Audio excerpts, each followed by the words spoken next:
سارے لوگ، بہت سارے صحابہ تراویح کی نماز میں شامل ہو گئے۔ چوتھے دن اللہ کے نبی صلی اللہ علیہ وسلم اپنے حجرے میں تشریف رکھتے ہیں۔ نماز کا وقت ہو چکا ہے لیکن آپ اپنے حجرے سے نہیں نکلتے ہیں۔ صحابہ کرام انتظار کر رہے ہیں اللہ کے نبی کا کہ آپ آئیں گے اور ہمیں تراویح کی نماز جماعت کے ساتھ پڑھائیں گے، لیکن اللہ کے نبی جب حجرے سے نکلتے ہیں اور کہتے ہیں کہ لوگوں تم لوگ الگ الگ نمازیں پڑھ لیا کرو، تراویح کی نماز الگ الگ پڑھ لیا کرو، ممکن ہے کہ وہی کے نزول کا سلسلہ بھی جاری ہے تمہارے اوپر۔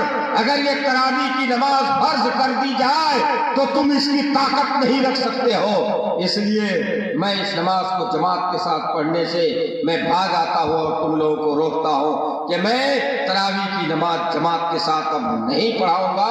ممکن ہے کہ اللہ تعالیٰ تمہارے اوپر اس نماز کو فرض کرا دے اور تم اس کو پڑھنے کی طاقت نہ رکھ سکو۔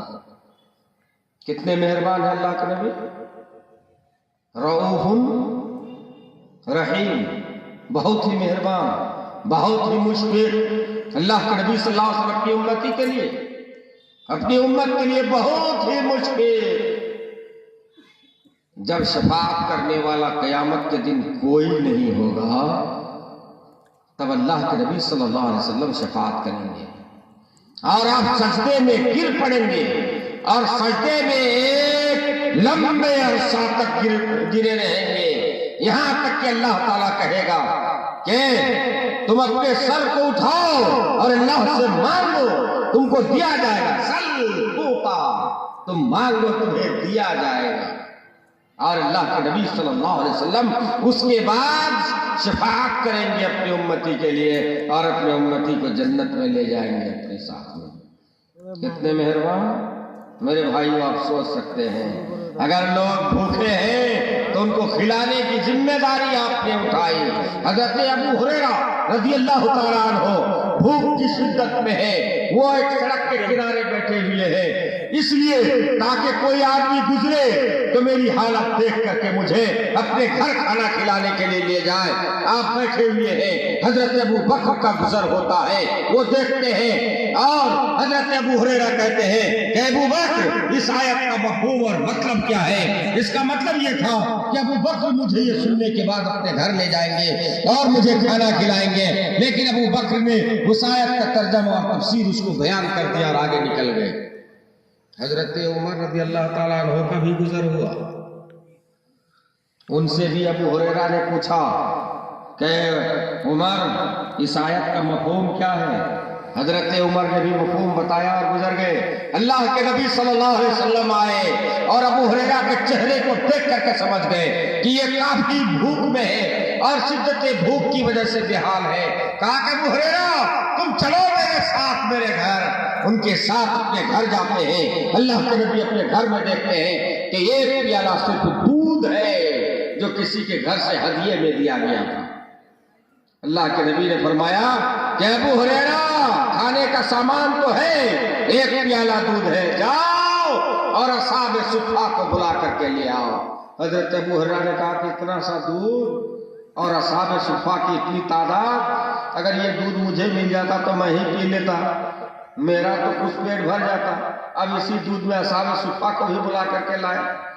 اللہ کے نبی کا حکم تھا، ان کو جانا تھا، چلے گئے۔ اصحاب صفہ سے کہا کہ چلو سب کی دعوت ہے اللہ کے نبی صلی اللہ علیہ وسلم کی۔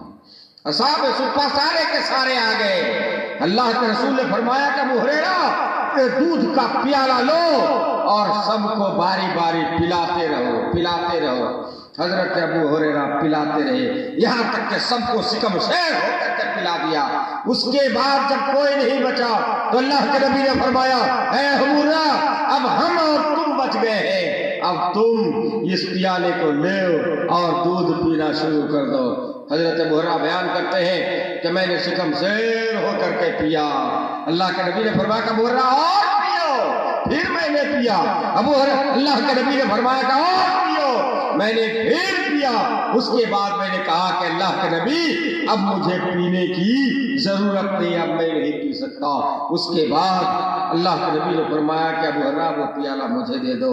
اللہ کے نبی نے بسم اللہ پڑھا اور پھر اس پیالے میں منہ لگایا اور آپ نے دودھ پی لیا، ایک پیالہ دودھ پورے اصحاب صفہ کے لیے کافی ہو گیا۔ حضرت ابو ہریرہ جو بھوک کی وجہ سے سڑک کے کنارے بیٹھے ہوئے تھے وہ بھی شکم سیر ہو گئے۔ یہ کیوں ہوا؟ یہ معجزہ ایسا ہے کہ اللہ کے نبی صلی اللہ علیہ وسلم اپنے امت کے لیے بہت ہی مہربان، بہت ہی شفیق، بہت ہی مہربان ہیں، اور اپنی امت کے لیے دعا کرتے ہیں اور پھر جنت میں لے جانے کے لیے فکر کرتے ہیں، جہنم کی آگ سے بچانے کی فکر کرتے ہیں۔ لوگوں سنو، بصیر ٹولہ کے لوگوں، تم اپنے مدارس اور اپنے دینی کام میں اتنے مشفق اور مہربان ہو جاؤ کہ ایک ادارہ قائم کرو۔ آپ کے گاؤں میں کوئی قابل ذکر عالم نہیں ہے، عالم ہونا چاہیے، آپ کے فائدے کی چیز ہے۔